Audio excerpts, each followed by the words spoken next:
Ya, meninggal tidak akan kembali lagi ke dunia ini kecuali di hari kebangkitan nanti dengan izin Allah Subhanahu wa taala, sebagaimana rukun iman kita yang kelima, kita iman kepada hari kiamat atau hari kebangkitan. Atau Allah Subhanahu wa taala kembalikan sehingga dia masih bisa hidup dan menyelesaikan ajal atau waktu yang sudah Allah tentukan. Juga ada pelajaran penting dari doa yang saya tambahkan tadi, hadis riwayat Bukhari Muslim, kalau mau tidur yang pada saat kita tebah-tebah kasur kita segala macam, dikatakan situ, in amsaktaha farhamha, kalau kau menahannya ya Allah, dia mati ini, kasihani dia. Ya Allah, ampunilah dosa-dosaku. Kata Nabi SAW, kalau dia baca ini cuma terkaget ya dari tidur, ini hubungan sama bangun tidur, maka akan diampuni dosa-dosanya yang lalu. Bersih dosa kita hanya dengan zikir ini, luar biasa gitu.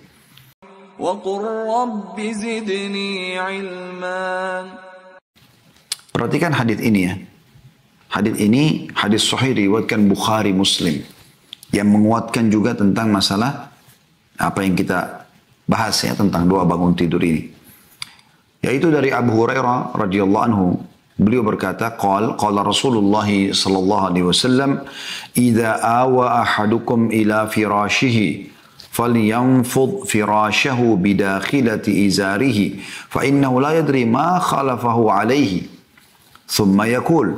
Ini saya bagi dua hadis ini, tentu hadisnya satu tapi saya bagi dua, saya terjemahkan dulu ini. Kata Nabi SAW, bila salah seorang di antara kalian sudah menuju ke tempat tidurnya, dia akan tidur, ya, maka hendaklah ia mengibaskan dengan ujung sarungnya atau kainnya, maksudnya dia bersihkan, dia kebas, ya, dia gerakkan selimutnya, dia tebah ranjangnya. Perintah Nabi SAW. Karena ia tidak tahu apa yang terjadi padanya. Kemudian ia seharusnya membaca. Nah, ini potongan pertama hadis ya. Sebenarnya hadis ada satu hadis tapi saya bagi dua. Potongan pertamanya ini. Artinya Nabi SAW memerintahkan kita faedah dari hadis untuk segera ya pada saat mau tidur walaupun sudah rapi di ranjang kita tebah-tebah lagi. Ya, sebagian ulama hadis ada mengatakan dikhawatirkan jangan sampai ada binatang, serangga, kalajengking, ular, apa kita nggak tahu, gitu kan? Bisa saja ada terjadi situ. Maka itu ditebah dan dibersihkan sehingga kita tidur dalam kondisi aman. Nah, tapi potongan kedua yang jadi saksi bahasan kita masih satu hadis ya, yaitu sabda Nabi SAW, "Tsumma yaqul." Kemudian setelah dia membersihkan tadi menebar ranjangnya, mulailah dia baca, "Bismika Rabbi wada'tu jambi." Dengan namamu ya Allah, aku meletakkan lambungku ini. Ya. Wabika arfa'uhu. Dan dengan namamu pula aku bangun nanti darinya. Dengan izinmu aku selamat bangun lagi. In amsakta nafsi farhamha. Ini saksi bahasan kita. Kalau kau menahan ruhku, ini pada saat aku tidur ruhku keluar nih. Kalau kau tahan ya Allah, kau tidak kembalikan lagi ke jasadku, maka rahmatilah dia. Kasihani dia. Jangan sampai dia disiksa. Karena ada dosa-dosanya gitu. Wa in arsaltaha. Dan kalau kau masih melepaskannya. Fahfadha bima tahfadhu bihi ibadaka salihin. Maka jagalah dia. Peliharalah dia. Kalaupun misalnya belum ditahan untuk mati yang besar. Maka pada saat roh itu keluar melanglang buana ke sana sini. Maka jagalah dia. Jaga dia. Sebagian ulama mengatakan jaga dari kejahatan syaitan dan kejelekan dunia. Sebagaimana engkau menjaga hamba-hambamu yang saleh. Ya. Hadis ini teman-teman sekalian memberikan gambaran kepada kita makna daripada hadis yang sedang kita bahas tadi. Yang pada saat kita mengatakan, ya Allah segala puji bagimu yang telah menghidupkan kami, setelah mematikan kami, dan kepadamu lah kami dikembalikan. Apa tadi yang kita bahas itu menjelaskan makna daripada ini. Jadi ini mutiara yang sangat mahal teman-teman sedang kita ambil. Ya, jadi yang kita bisa ambil pelajaran daripada dua ini, bagaimana memang orang kalau tidur itu sebenarnya dia mati kecil. Dan tergantung izin Allah SWT. Kalau Allah sudah tahan ruhnya, maka dia akan ya, meninggal, tidak akan kembali lagi ke dunia ini. Kecuali di hari kebangkitan nanti dengan izin Allah SWT. Sebagaimana rukun iman kita yang kelima, kita iman kepada hari kiamat atau hari kebangkitan. Atau Allah Subhanahu wa taala kembalikan sehingga dia masih bisa hidup dan menyelesaikan ajal atau waktu yang sudah Allah tentukan. Juga ada pelajaran penting dari doa yang saya tambahkan tadi, hadis riwayat Bukhari Muslim, kalau mau tidur yang pada saat kita tebah-tebah kasur kita segala macam, dikatakan situ, in amsaktaha farhamha. Kalau kau menahannya ya Allah, dia mati ini, kasihani dia. Wa in arsalta fahfadha. Kalau kau melepaskannya maka jagalah dia. Kama tahfadhu bihi ibadakas salihin. Sebagaimana kau jaga ruh hamba-hambamu yang saleh. Artinya jangan sampai dia diganggu oleh syaitan. Jangan sampai dia melakukan hal-hal yang mungkin tidak diinginkan dari kejelekan-kejelekan dunia. Seperti itu maknanya. Dan ini sangat dalam teman-teman sekalian. Ini potongan doa pertama yang diangkat oleh Syekh Sa'id bin Waf Al-Qahtani rahimahullah dari zikir bangun tidur.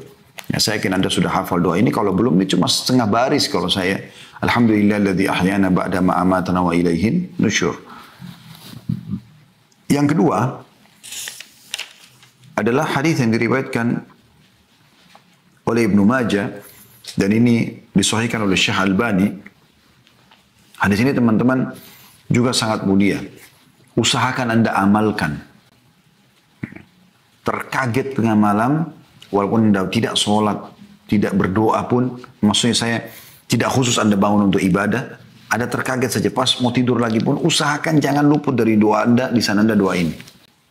Yaitu 3 zikir yang digabung tentunya, di mana Nabi SAW bersabda, barang siapa yang terbangun di malam hari, lalu mengucapkan, ya, lafaz doanya sebentar saya akan sampaikan, maka dia akan diampuni. Apabila dia berdoa, maka akan dikabulkan.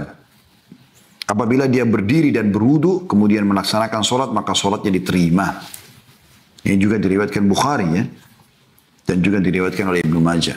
Yaitu, kata Nabi SAW, siapa yang terkaget tengah malam, kaget saja, haus kah, kebelet kencing kah, terkaget, panas kah, apalah aja, kedinginan kah, kemudian dia membaca, La ilaha illallah wahdahu la syarikalah. Tidak ada Tuhan yang berhak disembah kecuali Allah dan tidak ada sekutu bersamanya. Lahul mulku wa lahul hamd. Miliknya lah kerajaan dan miliknya puji-pujian. Wa huwa ala kulli syai'in qadir. Dan dia mampu mengerjakan apa yang dia inginkan. Itu zikir pertama. Anda sudah hafal. La ilallah wahdahu la syarikalah. Lahul mulku wa lahul hamdu wa huwa ala kulli syai'in qadir. Ya kan? Zikir. Yang biasa juga dianjurkan baca zikir pagi 100 kali. Zikir sore 100 kali. Kan zikir ini juga. Kemudian potongan zikir yang kedua, subhanallah, walhamdulillah, wala ilaha illallah, wallahu akbar. Jadi kan, itu juga bagian daripada doa. Subhanallah, maha suci Allah, walhamdulillah, segala puji bagi Allah, wala ilaha illallah, tidak Tuhan yang berhak disembah kecuali Allah, wallahu akbar, dan Allah maha besar. Ini juga zikir 4 potongan kalimat, saya yakin tidak ada muslim yang tidak menghafalnya insyaAllah ya. Subhanallah, alhamdulillah, wala ilaha illallah, Allah akbar. Kemudian yang ketiga, wala hawla wala quwata illa billahil aliyil azim. Ya. Yang juga Anda sudah hafal saya yakin. La hawla wa la quwata illa billahil aliyil azim. Tidak ada daya dan kekuatan kecuali milik Allah yang maha tinggi dan maha agung. Jadi 3 zikir digabungin. Ini pada saat terkaget tengah malam ya. Kata Nabi SAW, siapa yang pada saat bangun tengah malam dia baca itu. La ilallah wahdahu la syarika la lahul mulku wa lahul hamdu wa huwa ala kulli syai'in qadir.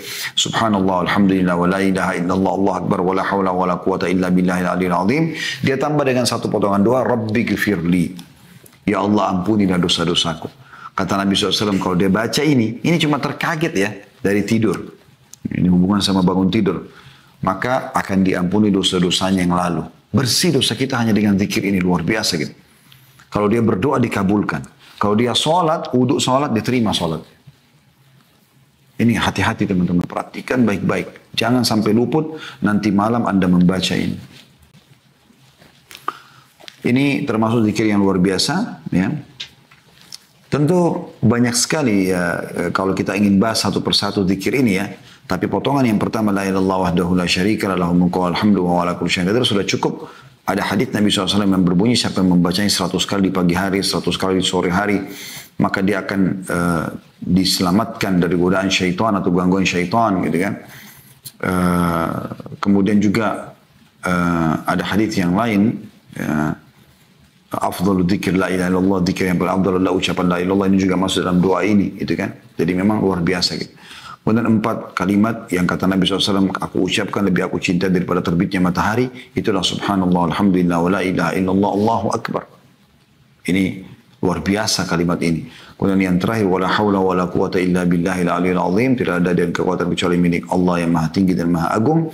Ini kata Nabi SAW adalah kanzun min kunuzil jannah. Ini adalah simpanan perbendaraannya surga. Ya.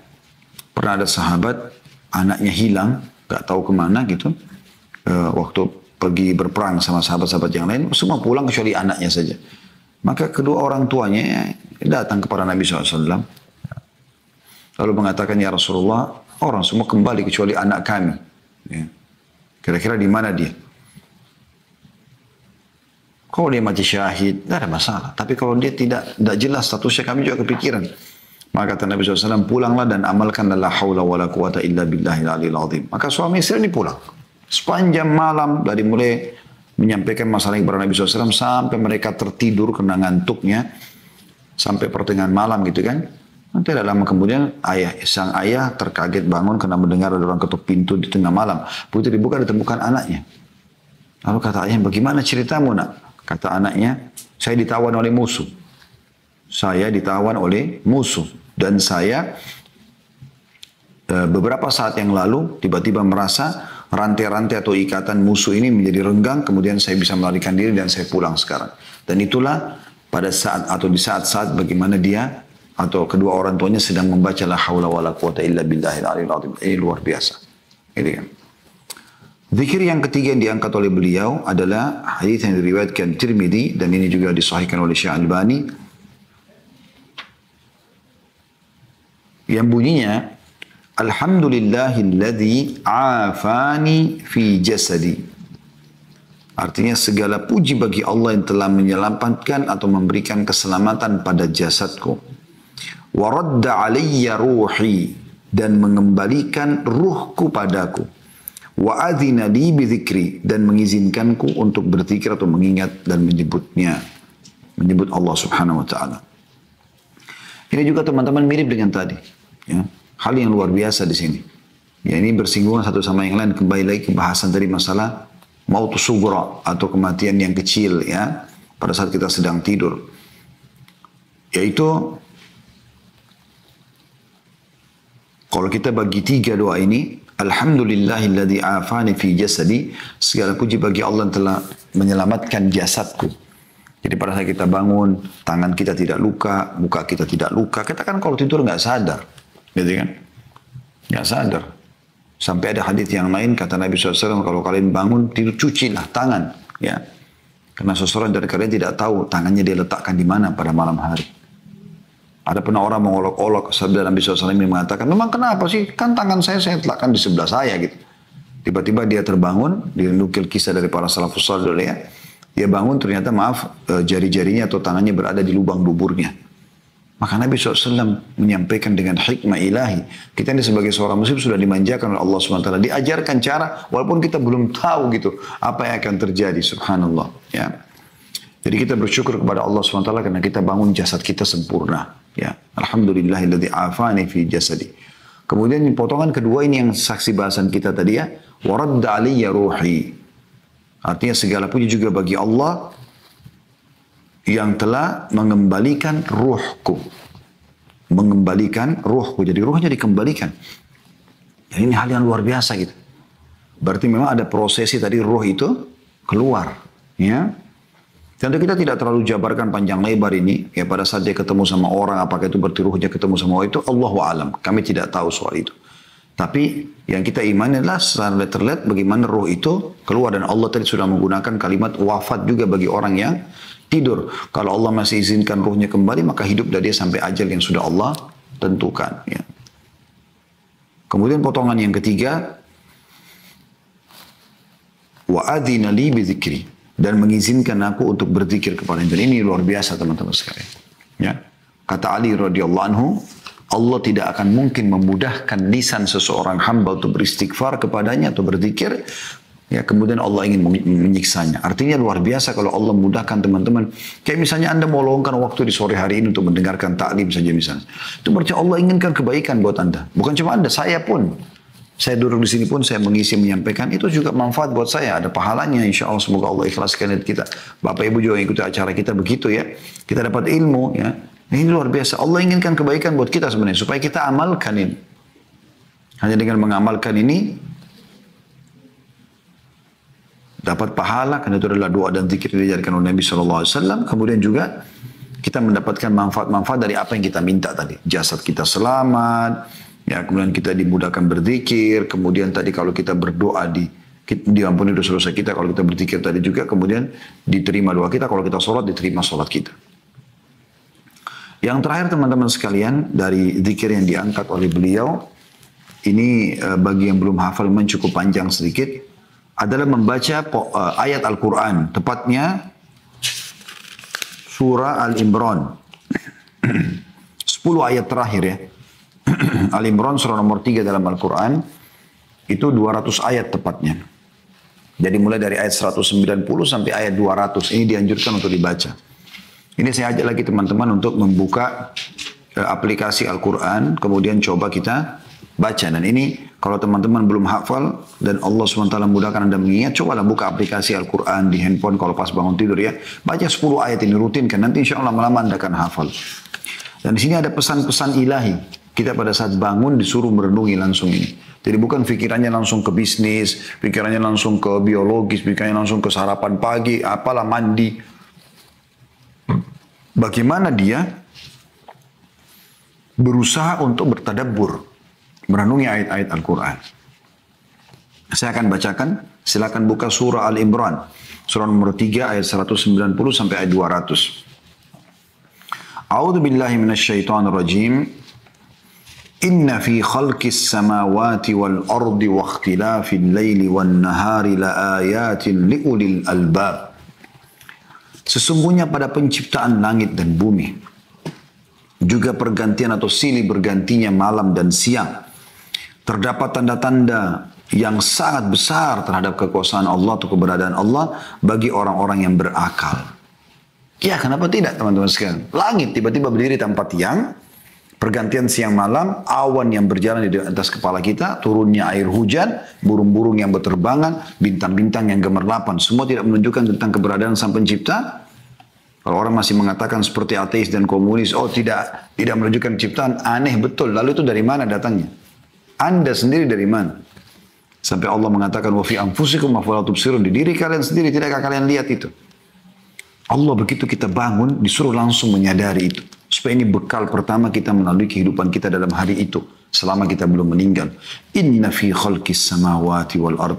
Sesungguhnya pada penciptaan langit dan bumi. Semua yang ada di dalamnya juga. Di atasnya, di dalamnya, semuanya. Waqtilafil laili wan nahar. Pergantian malam. Yang tadi malam kau tidur gelap. Sekarang kau bangun, datang siang. Pergantian siang dan malam. La ayat. Terdapat tanda-tanda yang banyak. Allah gunakan jamak, bukan la ayat. La ayat. Tanda-tanda gitu kan. Di ulil albab. La ayatin li ulil albab. Untuk orang-orang yang berakal. Siapa yang Allah maksudkan dengan orang-orang yang berakal di sini?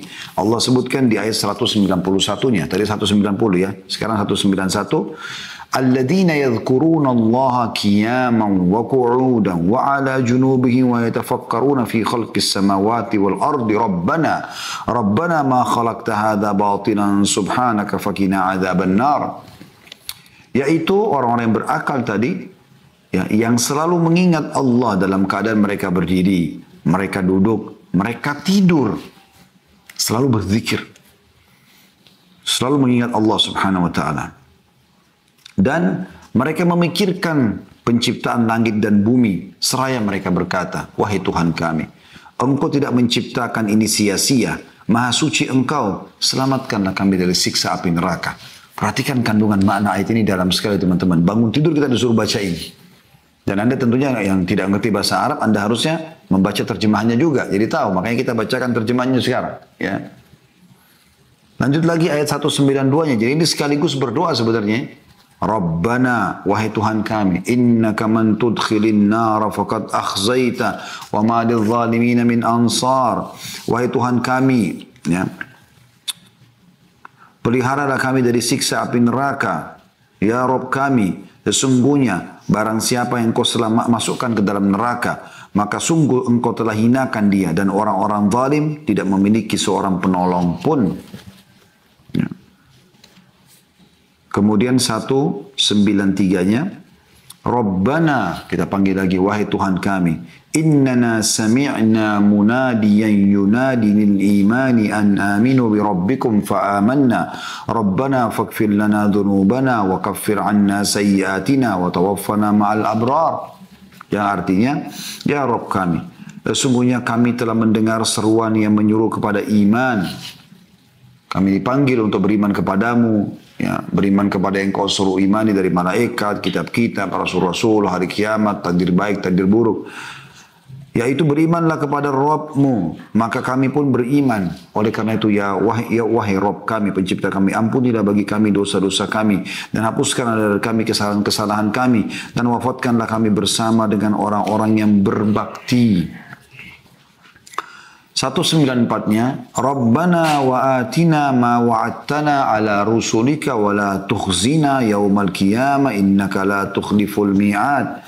Wahai Rabb kami, berilah kami apa yang telah engkau janjikan kepada kami melalui rasul-rasulmu, pahala-pahala, surga. Dan janganlah engkau hinakan kami di hari kiamat. Ya, karena ada pelanggaran-pelanggaran hanya Allah hinakan masuk neraka. Sesungguhnya engkau tidak pernah menyalahi janji. Innaka la tukhliful mi'ad. 195-nya, fastajaba lahum rabbuhum anni la udi'u amala amilin minkum min dzakarin aw untha ba'dukum min ba'd falladhina hajaru wa ukhriju min diyarihim wa udhu fi sabili wa qatalu wa qutilu la ukaffiranna anhum sayyi'atihim wa la udkhilannahum jannatin tajri min tahtiha al-anharu thawaban min 'indillah wallahu 'indahu husnul thawab. Maka Rabb mereka memperkenankan permohonan mereka. Jadi kata ulama, siapa yang baca ini Allah terima ijabah doanya. Minta diampuni dosa, minta diselamatkan dari api neraka, ya. Dan Allah berfirman, sesungguhnya aku tidak menyia-nyiakan amal orang-orang yang beramal di antara kamu, baik laki-laki atau perempuan, karena sebagian kamu adalah keturunan dari sebagian yang lain. Maka orang-orang yang berhijrah dan diusir dari kampung halamannya, yang disakiti pada jalan, maksudnya orang-orang Mekah awal ya, yang siapapun yang mengikuti langkah-langkah mereka diusir dari negerinya, dari kampungnya karena beriman kepada Allah, yang berperang dan yang dibunuh, pastilah aku akan hapuskan kesalahan-kesalahan mereka dan pastilah aku masukkan mereka ke dalam surga yang mengalir sungai-sungai di bawahnya sebagai pahala di sisi Allah, dan Allah pada sisinya pahala yang baik. 196-nya, la yagurrannaka taqallubul ladzina kafaru fil bilad. Janganlah hai Muhammad kau terpedaya, ya, orang-orang beriman, jangan kamu terpedaya oleh kebebasan orang-orang kafir bergerak di dalam negeri. Mereka mau tidak tutup aurat, mereka mau tidak sholat, mabuk-mabukan, buat kriminal segala macam, riba, mencuri, manipulasi, apa saja mereka lakukan. Ya, maka jangan membuatmu tergiur untuk itu. Nabi SAW disuruh dan juga orang beriman untuk lakukan hal yang sama. Jangan tergiur dengan itu. Kata Allah di 197-nya, mata'un qalilun thumma ma'wahum jahannam wa bi'sal mihad. Itu hanya kenikmatan sementara dan ujung-ujungnya mereka akan masuk ke dalam api neraka. Nah, mereka akan masuk ke neraka jahannam, ya, seburuk-buruk tempat. Kemudian ayat 198-nya, lakinil ladzina taqaw rabbahum lahum jannatun tajri min tahtiha al-anharu khalidina fiha nuzulan min 'indillah wa ma 'indallahi khairun lil abrar. Dan kata Allah, akan tetapi orang-orang yang bertakwa kepada Rabbnya, bagi mereka surga yang mengalir sungai-sungai di dalamnya, sedang mereka kekal di dalamnya sebagai tempat tinggal atau anugerah dari sisi Allah, dan apa yang ada di sisi Allah adalah lebih baik bagi orang-orang yang berbakti. Kemudian 199-nya, wa inna min ahlil kitabi lamay yu'minu billahi wa ma unzila ilaikum ma unzila ilaihim khashi'ina lillahi la yashtaruna bi ayatin lahi thamanan qalila ulaika lahum ajrum 'inda rabbihim innallaha sari'ul hisab. Dan ada sesungguhnya di antara ahli kitab ada orang-orang yang beriman kepada Allah dan kepada apa yang diturunkan kepadamu dan apa yang diturunkan kepada mereka. Sedang mereka berendah hati kepada Allah dan mereka tidak memperjualbelikan ayat-ayat Allah dengan harga yang sedikit. Mereka memperoleh pahala di sisi Rabbnya. Sesungguhnya Allah amat cepat perhitungannya. Artinya orang-orang Yahudi dan Nasrani yang mendengarkan risalah Nabi Muhammad SAW lalu mereka beriman, mereka mendapatkan double pahala. Sebagaimana dijelaskan dalam hadis, ya. Karena mereka beriman pada risalah Nabi mereka, lalu mereka beriman juga pada risalah Nabi Muhammad alaihi wassalatu wassalam. Gitu. Jadi Allah SWT memuji masalah itu. Tapi yang beriman, ya, Dan ayat 200 yang terakhir yaitu ya ayyuhalladzina amanu sabiru wasabiru warabitu wattaqullaha la'allakum tuflihun. Hai orang-orang beriman, bersabarlah kamu dan kuatkan kesabaranmu itu. Saling mewasiatkan tentang kesabaran. Sabar ada 3. Sabar dalam mengerjakan ketaatan, sabar dalam meninggalkan dosa. Ya, karena kita kalau untuk bangun sholat malam, jaga 5 waktu, tutup aurat, mencari pendapatan halal, kita butuh kesabaran dalam masalah itu. Sebagaimana juga yang kedua, sabar, itu sabar pertama ya, sabar dalam mengerjakan ketaatan. Yang kedua, sabar meninggalkan kemaksiatan. Jadi ada cobaan untuk godaan untuk zina, untuk bohong, untuk riba, untuk apa. Tapi dia sabar. Dia tahan dirinya. Ini juga masuk. Dan yang ketiga, sabar terhadap cobaan harian. Semua itu Allah SWT suruh perkuat kesabaran kita. Dan tetaplah bersiap siaga di perbatasan negerimu. Dan bertakwalah kepada Allah supaya kamu beruntung.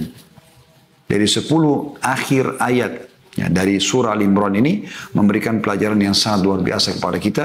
Bagaimana di awal kita bangun langsung disuruh berzikir, ya, bertafakkur dan cita Allah Subhanahu wa taala, kita minta agar selamat dari neraka, kita minta agar dimasukkan ke dalam surga, ya. Dan bagaimana Allah Subhanahu wa taala menyuruh kita bersabar dalam melalui kehidupan ini yang sebentar dan kita akan menuju ke akhirat nanti.